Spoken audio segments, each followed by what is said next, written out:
The first time I saw it coming from New Haven, I approached it from the train. Graham Banks is a designer and partner at Pelly Clark, a firm behind landmarks around the world, from Salesforce Tower in San Francisco to Brookfield Place in New York and the International Finance Center in Hong Kong. Most people know South Station, if you're from Boston, you know it from Dewey Square. I knew it by coming in on Amtrak and was just a step below Penn Station, where you just can't believe that a city of this magnitude, with the level of quality and the reputation that Boston has, that this is how you arrive at the city. It was really shocking. It was horrible. It was dirty. It was almost suffocating. You couldn't see out the windows. It was pretty basic. It was just some train platforms, and you just walked in off from the outside right into the station. I mean, it served its purpose, but it wasn't that nice. These days, arriving here feels different. South Station Tower now rises directly above the station, a 51-story mixed-use project with offices, luxury residences, food and beverage, and a sky park on the 11th floor. But this isn't only a tower story. The public side changed too. There's a new concourse space and an expanded bus terminal that boosts capacity by about 50%, making it easier to move between trains, the T, and buses. The boldness of this starts with the decision to build over an active train yard. We had to face how to keep the trains and the buses going throughout the construction process. Steve Luthman leads real estate at Hines, a firm with a presence in 383 cities across 30 countries. And he says Boston isn't alone. Around the world, cities are rethinking transit hubs, not just as places you pass through, but as places you can build on. Transit infrastructure is the most important and vital piece of infrastructure that exists in our cities. And that is where people want to live, where they want to work, and where they want to play.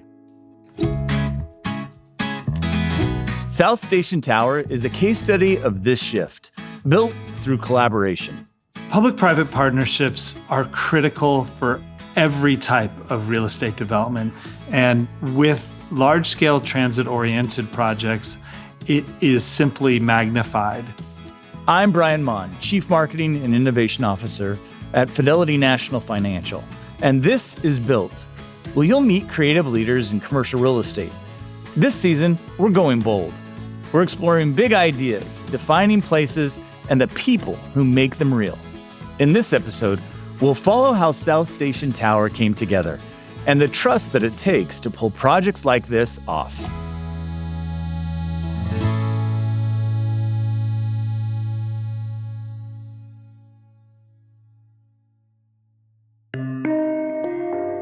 South Station has always been a vital transit hub for the Northeast Corridor and for the city of Boston. Steve Luthman is managing partner and global head of real estate at Hines, a worldwide real estate investment manager. They have about $91 billion in assets, and here in Boston, Hines is behind the South Station transformation as developer and owner. It is an iconic Beaux Arts building that was always a beautiful building from the outside and always embraced the massive volume of commuter traffic that has existed. What most people don't know, anytime I give a talk about the station or talk about the tower, is make sure you go back, because it's always been evolving. It has never stayed still for longer than 10 years. Graham Banks of Pelly Clark and Partners is part of the team that worked on the most recent chapter of South Station's history. If you go back to when it was built in 1899, it was finished. It was the largest covered station in the world. Perhaps the most recognized part of the structure is its head house, a pale pink granite facade that curves towards the square. Tall, smooth columns line the front, above 3 big arched entrances, built to welcome travelers. And up top, a giant clock, with a stone eagle perched above it, watching Boston come and go. By the late 20s, early 30s, it was the busiest train station in the United States. I remember reading about this place back during the Second World War. It was a major transit location. We met Paul Osborne during our visit. He's semi-retired now, but he spent years working in this building, and he knows the station's lore. During World War II, South Station moved about 125,000 passengers a day, and in 1945, more than 46 million people passed through here, many of them service members coming home. They even had a bowling alley, they had barbershops, hairdressing, everything. There was even a movie theater in the 1950s that later turned into a chapel called Our Lady of the Railways. After the war, people started moving to the suburbs and people started to drive. It got so slow, the New Haven Railroad, who was running the station, they went bankrupt, and they started tearing the station down. But fortunately, a group of citizens stopped it, because this was not long after Penn Station in New York got destroyed. And they said, we're not going to allow that here. In 1965, South Station was sold to the Boston Redevelopment Authority. Over the next decade, preservation momentum grew. And in 1975, the station was added to the National Register of Historic Places. Then, in 1979, the BRA sold it to the Massachusetts Bay Transportation Authority, with a plan to revive it as an intermodal hub with bus, rail, and subway services, while holding on to the air rights above for future development. By the mid-'80s, they rebuilt portions that they had destroyed. Today isn't even the original. That was rebuilt. Back then, they upgraded the rail side, built a new concourse, and added direct indoor access to the Red Line, so people could move from the trains to the subway, aka the T, without stepping back out onto the street. Then in 1995, the bus terminal opened with 29 bus gates and a parking garage. Heinz has been working on this project directly for the last 27 years. But I like to say that this project is 125 years in the making, because this project doesn't exist without the partnership with the Massachusetts Bay Transit Authority, with the City of Boston Planning Department, and with all of the various city stakeholders. And it became possible because the city decided that they wanted to sell the air rights for this specific project. That's when Heinz started to get involved, helping the city and the Massachusetts Bay Transit Authority really conceive of what was possible in this location. What Boston put up for sale wasn't the land or the building. It was the open space above the station, the air rights. When you own a piece of real estate, the expression is you own from heaven to hell. And so you own up and down, including the air that's directly above your piece of real estate. And what has happened in certain cities that have enjoyed densification over time is the air above existing buildings has become very valuable, because you can build then higher density than exists on the base building that exists on that ground. Heinz and its investment partners bought the rights in 2019. But it took years to close the deal, because selling space above transit is complicated. Even if you're building up, the tower still has to touch down on real foundations below, right alongside active tracks and daily crowds. But the momentum was there. Cities are wonderful living objects that are constantly evolving and constantly changing. And what makes cities dynamic is having living and work and play and retail and restaurants and collaboration, having all these different cultural uses together in certain nodes. And transit has been a consistent piece of infrastructure that has attracted more mixed-use type uses around it, because that's where residents want to live, that's where they want to play, that's where they want to socialize. And so Boston was going through its evolution, and the timing was really right. This became a real opportunity for the city leaders to help implement some of their objectives on creating transit-oriented mixed-use development. So the air rights were ready. The market was ready. But how do you build a 51-story tower over live tracks without breaking the city? If you stand at Atlantic Avenue and Summer Street, You can read the whole story in just one look. You've got the old head house at street level, and rising right above it, a new glass tower that mirrors the sky. About 2/3 of the way up, the building steps out into terrace-like ledges, a clear seam between two uses. Offices on floors 12 through 34, and the Ritz-Carlton residences from 36 to 51.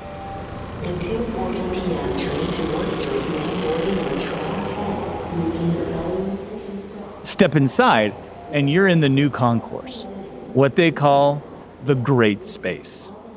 It's like very big archways, like white archways that are lit up and connected to each other. And then in front of you, there's like numbers 1 through 13, which show where each train is. And then there's the train gates where like it's a tap to enter gate. So they're like small, rectangular, and you tap them and then two clear doors push to the side. The station itself had charm. Now it's got a little more glitz, and not bad. It seems open and more modern. Those arches are pretty amazing. I think that this is very amazing architecture, the new look. It's gone through such a dramatic change, it almost feels like a completely different place. It looks like more like a monument, like beautiful arches everywhere and lights lining them. It's really something special. You can walk through here and not be like, eh. That's the best way to word it. It's not an eyesore anymore. Your eye goes to the arches, then to the mega columns holding up the 51-story tower. It's striking, and it's doing real work. We had two big problems. Designer and Pelly Clark's partner, Graham Banks. First, we had to bring down all the weight of the tower somehow on a very, very small footprint. And second, and just as important, we had to alleviate the congestion at the concourse, the outdoor arrival at South Station. How we did that was up to us, but to get the air rights to build the tower, we had to improve the outdoor concourse. And so the solution that we came up with for the structure of the tower was also the solution of how we created the new space at the concourse. The best architectural solution for bringing the weight down onto just 8 super columns was an arch. The initial intent was to have the actual structural arches be what you see when you come into the Great Space. But given that it's the high strength concrete ever used in Boston, and it's extremely hard to pour because the temperatures are incredibly hot, but you don't have any control over how it looks. So we said, we'll let the structure be the structure and we'll clad it. So then we wrapped it with concrete and plaster on the interior to making the domes within. That helps the sound and brightens the space. By linking the mega columns with concrete arches, they carved out a series of antechambers beneath these shallow domes that float about 60 feet overhead. What everyone forgets when you're in there, certainly in the spring, is that you're actually outside. It's an exterior space. You know, it's got to be super durable for Boston weather, for really hot and really cold, wind, rain, birds, everything. It has to be able to hold up against the worst that nature can throw at it and the public. So everything's got to be durable and be able to clean and take care of it.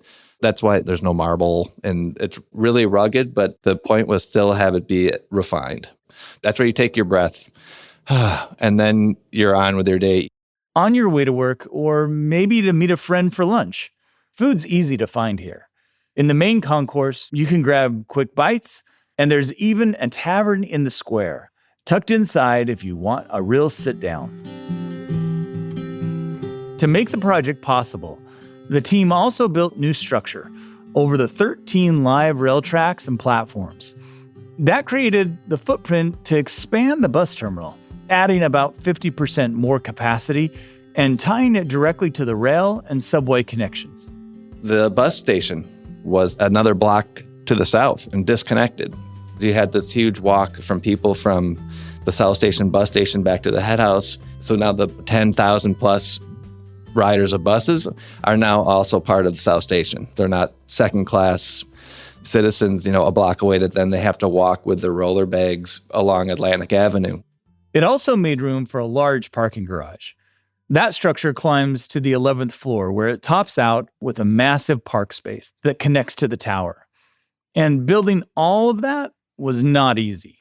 The latest number I've heard is 128,000 people on a daily basis come through South Station. So how to make that experience of the vital infrastructure that exists also embrace a new construction? Heinz Global Head of Real Estate, Steve Luthman. Logistically, that is a major challenge that requires time. It requires great partnership with our architects, our structural engineers, our contractors. Our team really pre-planned this job for many decades as the project was kind of in its conception. Patrick Lucy is the president of the Northeast office at Suffolk Construction, the firm that built South Station Tower. He's been with Suffolk for more than 2 decades, and he first heard about the project at the very start of his career, back when it was still just lines on paper.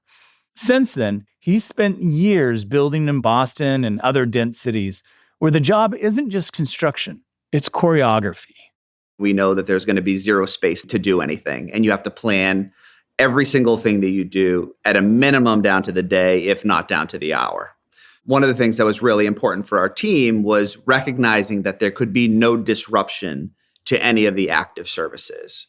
So making sure that the MBTA, making sure Amtrak, making sure any of the commuters traveling in and out of the head house, understanding that there would be no impact to them. So the goal was to plan around them in the safest, most logical way possible. So our team really started to think about our logistics plans, how and when we were going to do that work many years in advance of how that was going to take place. On a project this intricate, with state agencies, transit teams, and the city all in the mix, Suffolk treated the plan like a living document. They draft it, then bring everyone to the table to review, revise, and fine-tune it together until the whole machine could run smoothly. All phases of construction are very different, right? Sometimes you're digging down and working underground. Sometimes you're working above ground. Sometimes you're working outside a building. Sometimes you're working inside the building. So just with the understanding that those things were going to happen at different moments in time and trying to create that alignment with the other stakeholders, the other agencies, I think was really critical. Construction began in early 2020. To make it work over live rail, the team coordinated tightly with the MBTA and Amtrak, scheduling brief, specific shutdowns so crews could work above live tracks and around critical systems like power. We would do most of that work on the third shift between 11 p.m. and 6 a.m. You'd take off very small increments because you needed to make sure that all of the work was completed for the next morning. You need to make sure the weather is right and no one's on vacation and no one's children are sick and things like that normally happen to make sure you get the right crews and right people. But working through those and then ultimately saying it's a go tonight and these are the things that need to take place and planning accordingly hour by hour at a minimum. There are some instances on some of this work where we would plan to the 15 or 20 minute increment just to make sure the work was completed in a time frame and we could get the track back active for the next morning. 27 years might sound like a long time, but big transit-linked mixed-use projects demand patience and real commitment. There's been a number of challenges that have faced the development community over those decades. Heinz Steve Luthman says the project had to ride out major economic shocks, starting with the 2008 financial crisis, which slowed real estate development across the country. But he says Heinz, its investment partners, and public agencies stayed committed. Of course, during the course of any project, there are very large decisions that need to be made. I can think of the decision to go forward amidst the COVID pandemic. When we look around the world, there was a fear that existed on what does the future look like for cities? What does the future look like for office space? And to have the conviction to go forward at that time when development had essentially shut down, when we were all staying home, I think we knew that if you are willing to move with conviction when others are potentially afraid, those will be the projects that will ultimately outperform all others. As you enter the tower, the lobby is really just a gateway. We call it the shuttle lobby, where you've got a short elevator ride up to level 9. and level 11, where you then connect across to the tower. This part is private. 5 big elevators take you up to the shared amenities: conference space, a fitness center, and grab-and-go spots. And because the tower rises behind South Station's historic head house, it doesn't sit right on the sidewalk. Instead, you're pulled inward and up to the 11th floor Sky Park, a nearly 1-acre landscape terraced above the station, reserved for residents and office tenants.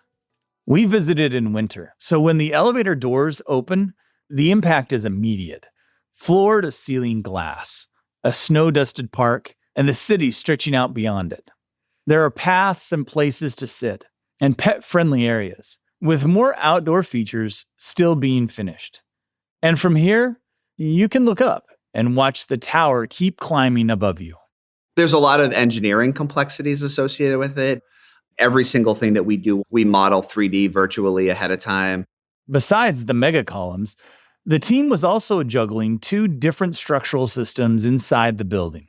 The first structure we had was structural steel, because structural steel, the way it lays out, is optimized for an office building, really expansive, open floors. There's a lot of flexibility among it.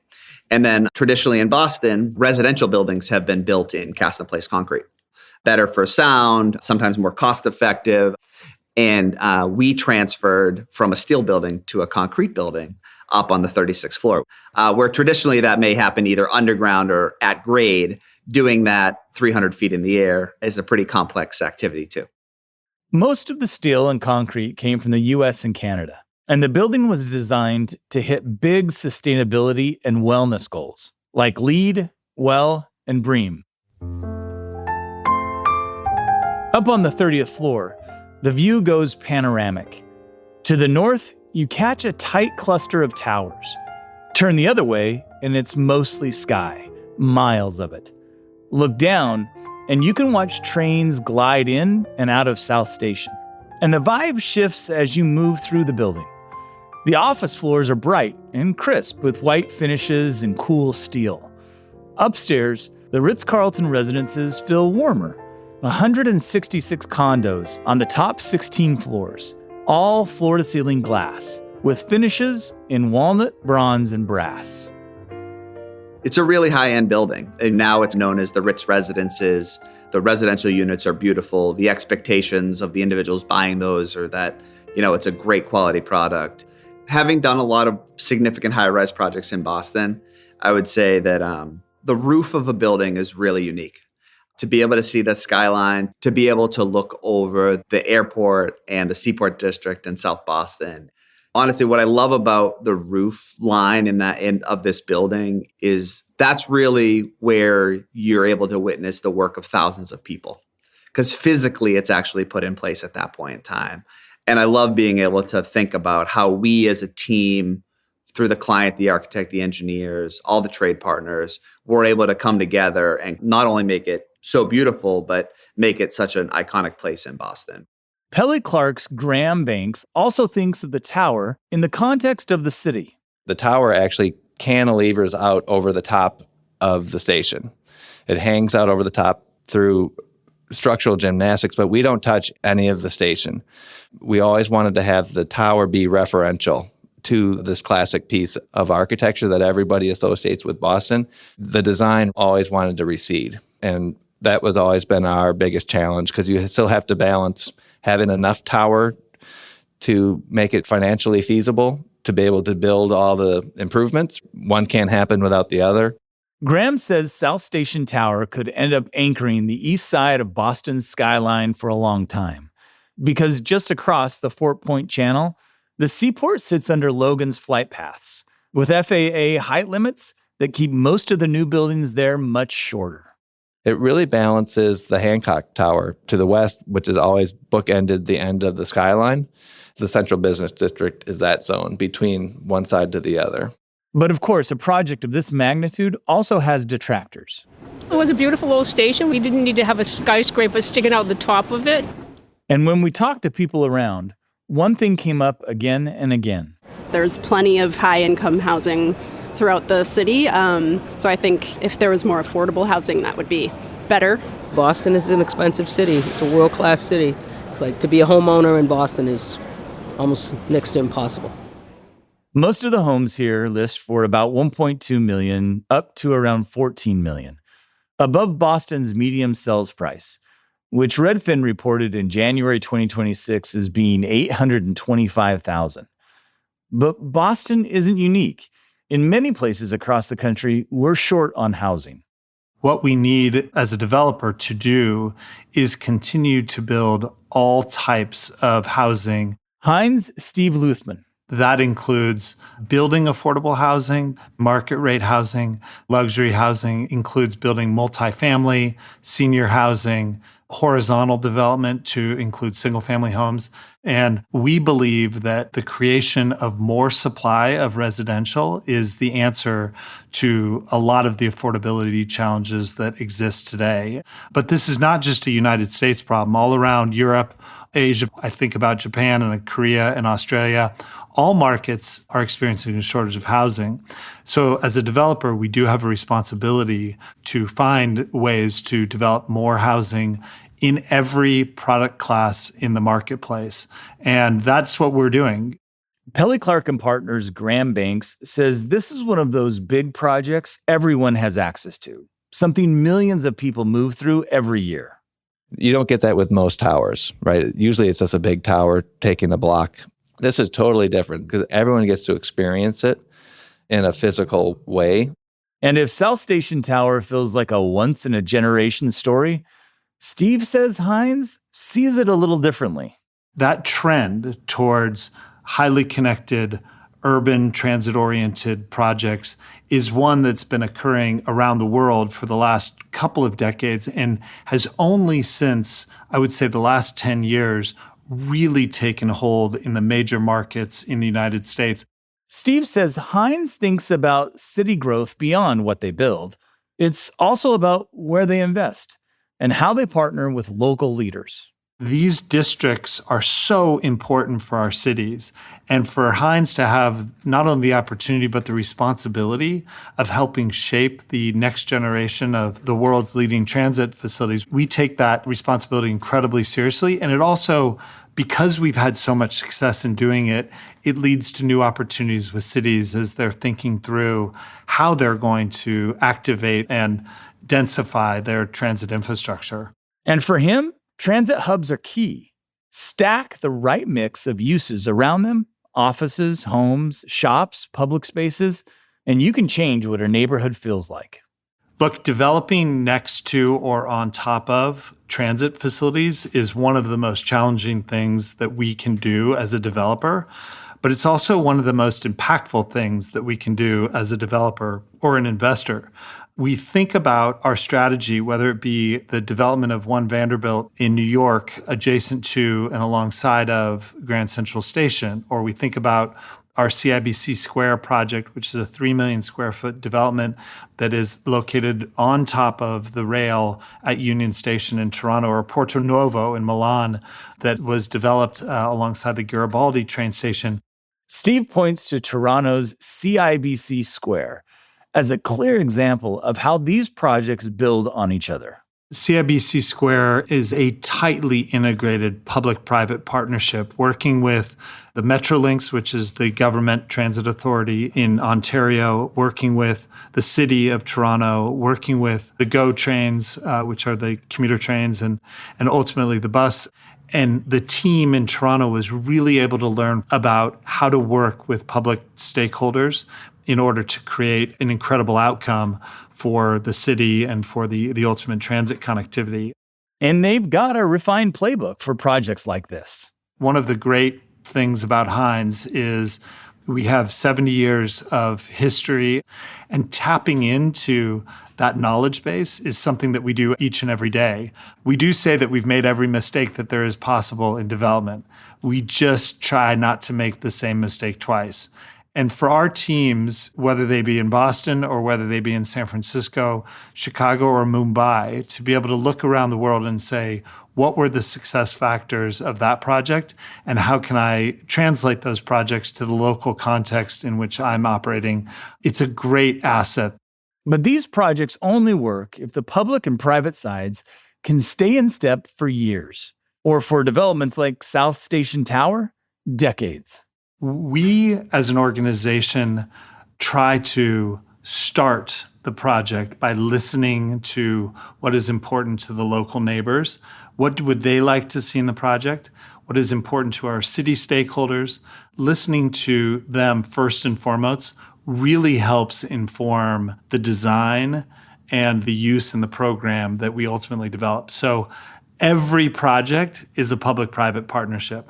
With large-scale transit-oriented projects, it is simply magnified because you're inserting oftentimes local transit authorities, statewide, and federal transit authorities. In the case of South Station Tower or River Point in Chicago, it included the Amtrak group as well, who are deeply involved. All in, South Station Tower cost about $1.5 billion. The deal wasn't just a private tower. It came with major public upgrades too, including the new concourse and a bigger bus terminal.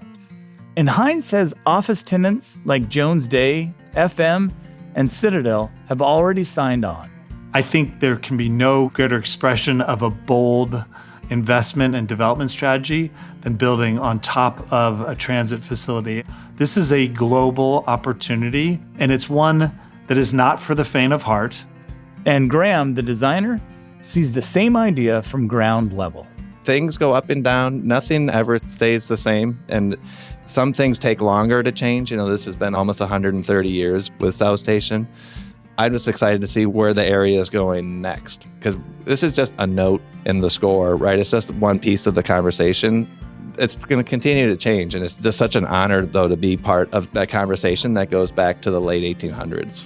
You're building these buildings for people, and people have their lives in them. Suffolk Construction's Patrick Lucy. It's really special to have that type of trust put in you, not just during construction, but afterwards, where people are actually going to spend a portion of their lives in these buildings. Graham Banks hopes South Station Tower becomes one of those skyline icons you just expect to see, the kind of image kids grow up with. The point is that it's just a center of growth, and that whole area begins to redevelop, and the leather district is going to get built up and improve, and there'll be more connection to the seaport. And I think there'll be more changes around Dewey Square as some of those buildings age out. And I think that it just wants to continue to be an active part of the life of the city. These projects, they're 100-year projects. They will exist far beyond our lifetimes. I hope South Station Tower really becomes a beacon and an inspiration for future development in this location. I think it will.